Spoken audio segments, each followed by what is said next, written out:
कार्यकर्ता और क्या महिला कार्यकर्ता जमकर लाठियां उनके ऊपर भाजी गई हैं। ये तस्वीरें इस वक्त उस बात की तस्दीक करती हुई अब भी स्थिति तनावपूर्ण बताई जा रही है। लाठीचार्ज में कई नेता घायल हुए, कई घायल बीजेपी नेताओं को फिलहाल अस्पताल भेजा गया है, जिनकी स्थिति गंभीर बताई जा रही थी। डाक बंगला चौराहे के पास धरने पर हालांकि सम्राट चौधरी बैठ गए हैं। बीजेपी नेता को आगे बढ़ने नहीं दे रही पटना पुलिस, और पटना पुलिस भी अपनी पूरी तैयारी के साथ सुबह से ही सड़कों पर नजर आ रही थी, जिसमें वाटर कैनन के साथ रैपिड एक्शन फोर्स के जवान हों, चाहे यहां पर आंसू गैस के गोले छोड़े जाते हों। यहां जैसे ही भीड़ पहुंची उसके बाद इनको ऊपर लाठीचार्ज शुरू कर दिया गया। हालांकि बीजेपी के नेता ये बार बार कह रहे हैं कि ये लोकतंत्र की हत्या है। शहनवाज हुसैन ने कहा कि लोकतंत्र की हत्या कैसे होती है, अगर उसे जानना और देखना हो तो बिहार की ये तस्वीर आप देख सकते हैं, जहां पर जानबूझकर कार्यकर्ताओं को दौड़ाया जाता है, लाठीचार्ज किया जाता है। और ऐसे में अब ये तस्वीर जो आप राजधानी पटना की सड़कों की देख रहे हैं, वहां पर बीजेपी कार्यकर्ताओं पर लाठीचार्ज करते हुए सरकार ने दमनात्मक कार्रवाई की है। बीजेपी ये कह रही है लाठीचार्ज करके भी आप आवाज बिहार की जनता की दबा नहीं पाएंगे, रोक नहीं पाएंगे। हालांकि जेडीयू का ये तर्क है, वो ये कह रही है कि ये स्थिति इसलिए बन गई, लाठीचार्ज पुलिस को इसलिए करना पड़ा क्योंकि ये प्रतिबंधित क्षेत्र में प्रवेश करने के जिद पर अड़े थे और यहाँ पर प्रतिबंधित क्षेत्र में ये लोग घुस रहे थे और इसी वजह से इन्हें रोकना पड़ा, लाठीचार्ज करना पड़ा। हालांकि बीजेपी के कार्यकर्ताओं की तरफ से पत्थरबाजी की भी बातें कही जा रही हैं, जिसमें कई पुलिस वालों को भी चोट आई है। लेकिन जो तस्वीर नजर आई वहां पर दे दनादन पुलिस वाले जो हैं वो लाठियां भाजते हुए, चाहे वो महिला कार्यकर्ता ही क्यों ना हो या मीडिया कर्मी क्यों ना हो, उनके ऊपर भी भीड़ में लाठियां बरसी हैं, जिनमें कई लोगों को चोटें आई हैं। हमारे कैमरामैन को भी चोट आई है जिसमें, और ये तस्वीर देख लीजिए, ये बीजेपी के कार्यकर्ताओं के सिर फट गए। जनार्दन सिंह सिग्रीवाल, उनके भी सिर में चोट लगी है और इसे लेकर लगातार नाराजगी जाहिर की जाती हुई भ्रष्टाचार के किले को बचाने के लिए लोकतंत्र पर देखिए कैसे हमला किया जाता है, उसकी ये वानगी है जो बिहार की सड़कों पर राजधानी पटना में नजर आई। और देखिए कैसे बीजेपी कार्यकर्ता जो हैं वो यहां पर सड़कों पर गिरे पड़े नजर आए। जो लोग इधर उधर भागकर अपनी जान बचाने की कोशिश कर रहे थे, उन्हें भी वहां से घींच कर दौड़ा कर पीटा गया है। ये तस्वीर देख लीजिए, ये तस्वीर अपने आप में डराने वाली भी नजर आती है। जैसे आम जनता अगर रोड के किनारे खड़ी हो, दुकानों के पास खड़ी हो, तो वो जनता है या कार्यकर्ता है ये पहचानना मुश्किल है। लेकिन पुलिस वाले यहाँ पर दे दनादन लाठियां भाजते ही रहे।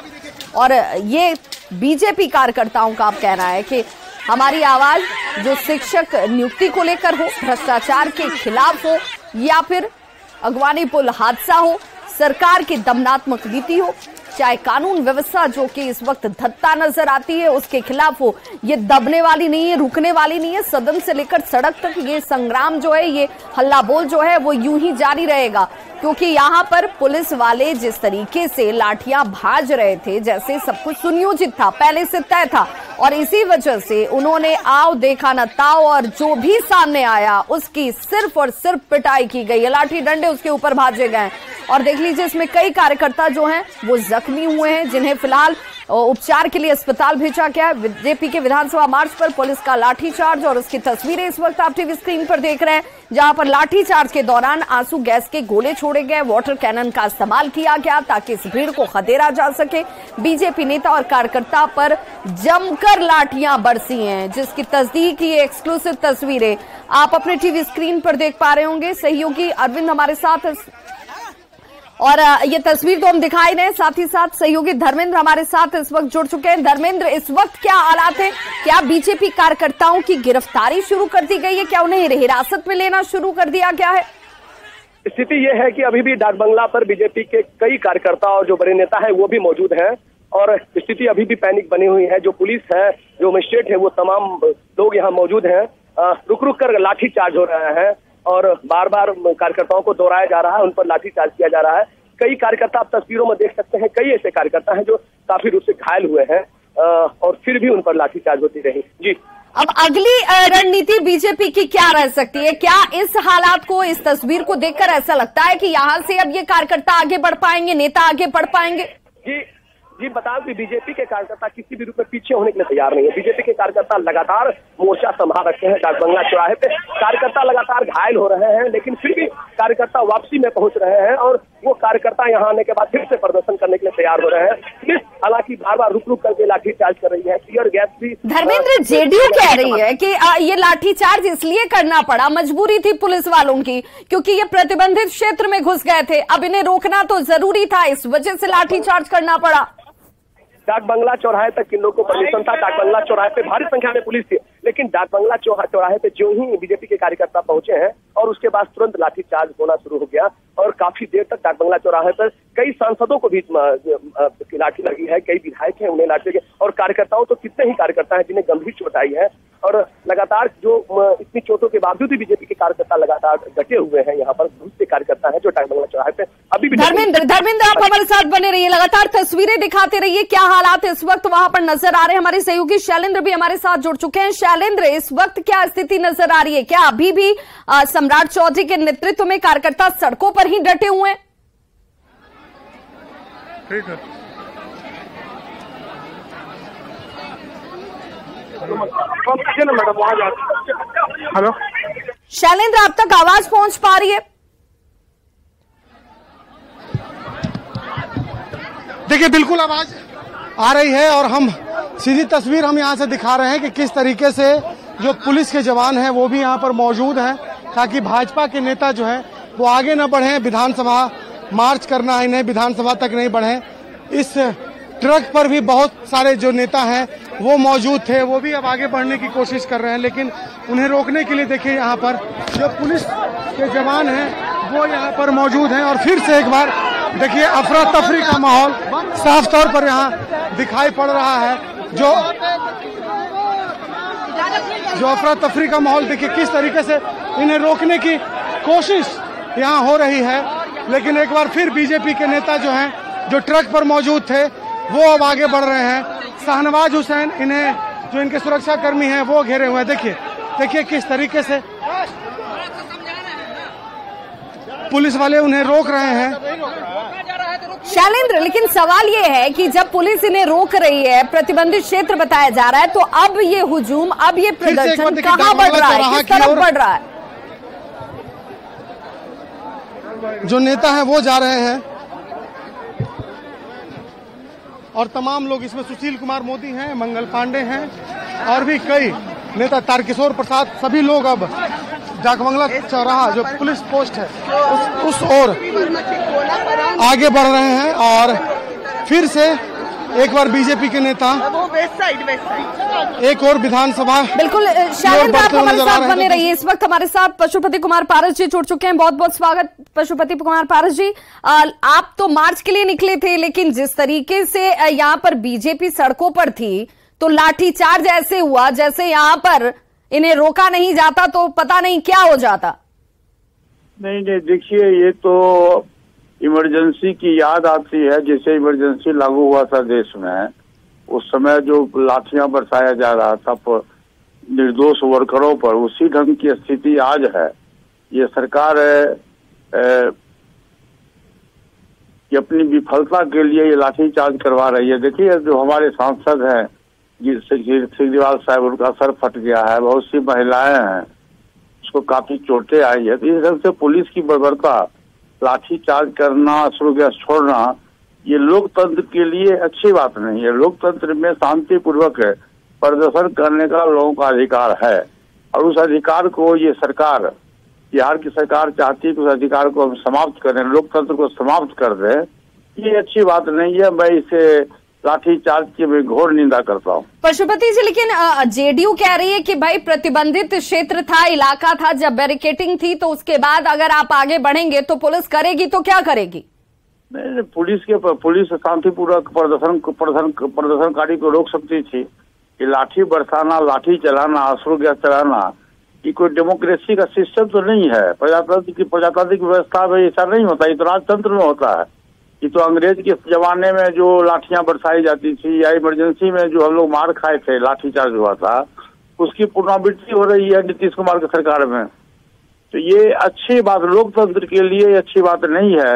मैं इसकी घोर निंदा करता हूँ। हमारे सांसद देखिए सिग्रीवाल साहब का सर फट गया है, बहुत सी महिलाएं विधायिका उनको काफी चोटें आई हैं, और इस ढंग से पुलिस बर्बरता पूर्वक औरत के साथ में हो या मर्द के साथ में लाठी चार्ज करे तो अश्रु गैस छोड़े, तो ये अच्छी बात नहीं है। मैं सरकार की विफलता की मैं घोर निंदा करता हूँ। पशुपति जी, क्या लगता है कि इस तरीके से दमनात्मक कार्रवाई के जरिए, क्योंकि शिक्षकों को भी जब सड़क पर उतरते हैं, अपनी आवाज बुलंद करते हैं, तो ये सरकार लाठी चलाती है, जब अब नेता उतरे हैं, कार्यकर्ता उतरे हैं अपनी आवाज रखने के लिए, तो उन पर लाठी चार्ज किया जा रहा है, तो क्या इससे कुछ हासिल होगा?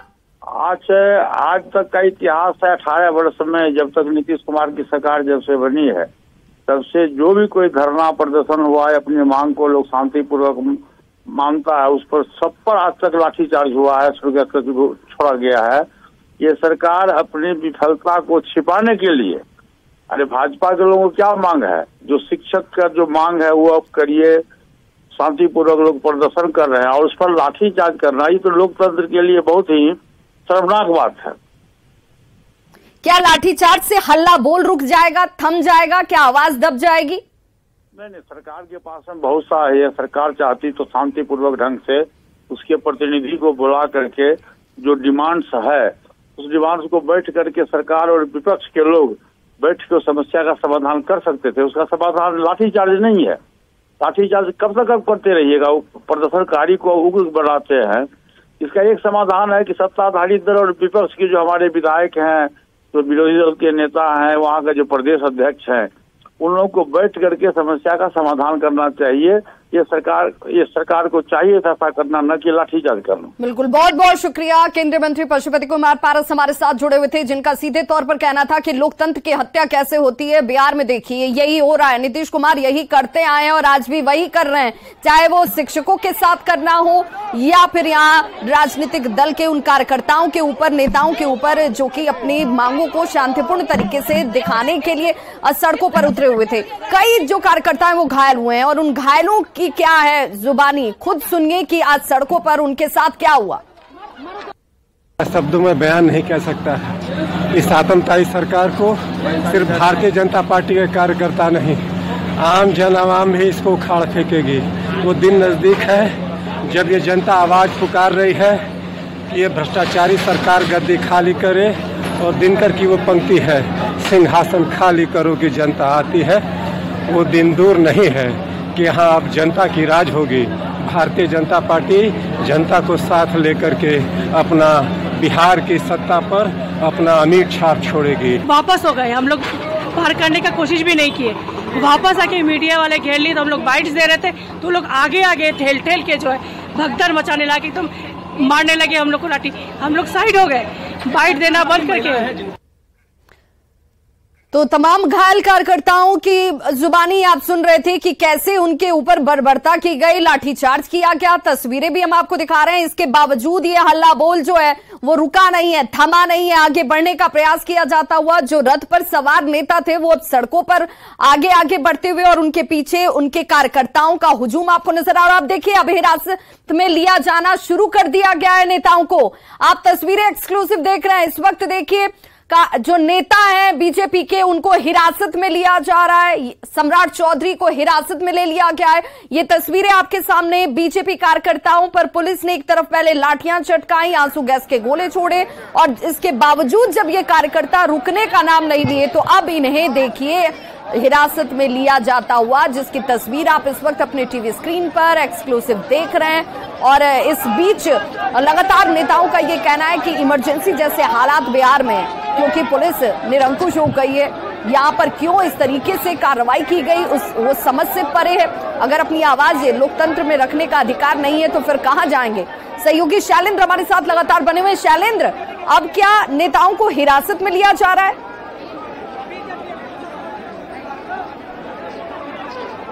बिल्कुल, तस्वीर देखिए, जो बस लगाई गई है, कई बसों को यहाँ पर लाया गया है और प्रदेश अध्यक्ष जो सम्राट चौधरी हैं उन्हें भी हिरासत में ले लिया गया है यहाँ पर, और बाकी जो बीजेपी के नेता और कार्यकर्ता हैं उन्हें भी बसों में बिठाया जा रहा है, और कई बस यहाँ पर लाए गए हैं। देखिए, जो बस में यहाँ से हम देख पा रहे हैं, मंगल पांडे नजर आ रहे हैं, सम्राट चौधरी नजर आ रहे हैं, उनके साथ और भी कई नेता जो हैं इस बस में वो बैठे हैं, और इन्हें अब यहाँ से हिरासत में लिया जा रहा है, तमाम नेताओं को यहाँ से अब एक एक करके ले जाया जाएगा। तो ये तस्वीर हम दिखा रहे हैं डाकबंगला चौराहे की, जहाँ पर नेताओं को अब हिरासत में लिया जा रहा है। कई बसों को यहाँ पर बुलाया गया है ताकि इन लोगों को हिरासत में लिया जा सके।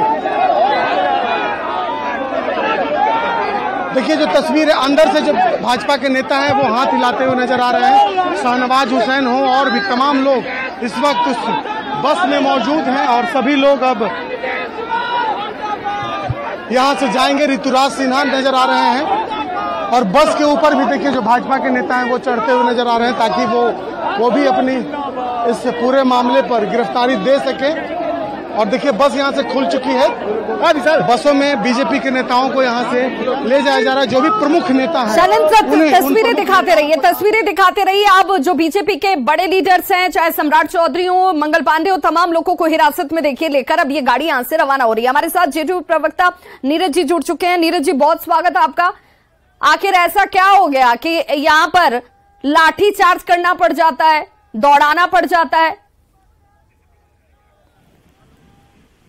तो जेडीयू के मुख्य प्रवक्ता हमारे साथ नीरज जी जुड़े हुए हैं। नीरज जी, आखिर ऐसा क्यों करना पड़ा कि लाठियां चटकानी पड़ी महिलाओं के ऊपर, जो पुरुष कार्यकर्ता थे उनके ऊपर, नेताओं के ऊपर? सबसे पहले तो भारतीय जनता पार्टी ने आज सदन का विधान परिषद में बहिष्कार कर करके इस आंदोलन की घोषणा की थी, राजभवन मार्च।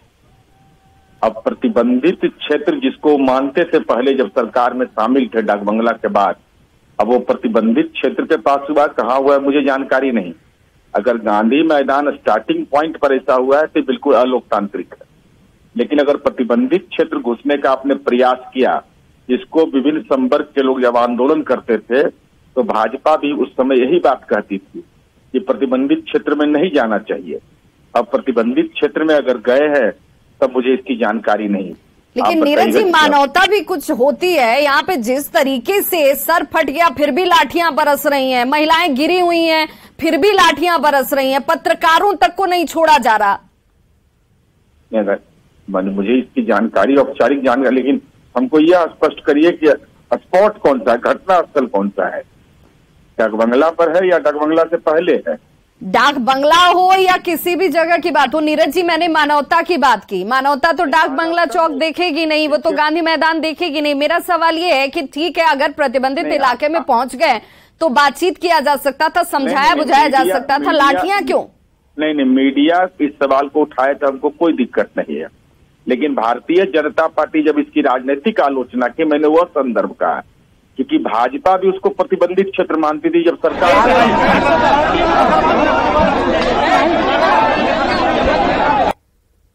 वहां जाकर के हम राजभवन को जाके ज्ञापन देंगे, चाहे जो भी उसकी प्रक्रिया होती, या अगर करते। अगर नीरज जी, हमारे कैमरामैन का सिर फट गया, ऐसे कई पत्रकारों को गंभीर चोटें आई हैं, कई आम लोगों के सर फटे हुए नजर आए। नहीं, बिल्कुल अगर ये हुआ है तो ये दुखद बात है। कैमरामैन वो बेचारा अपने पारिवारिक चुनौतियों के लिए खतरा लेता है और उसका अगर ये फटा है, सर फटा है, जिसकी जो सूचना आप दे रही है, ये निश्चित रूप से दुखद है। लेकिन मैं राजनीतिक संदर्भ में कहा था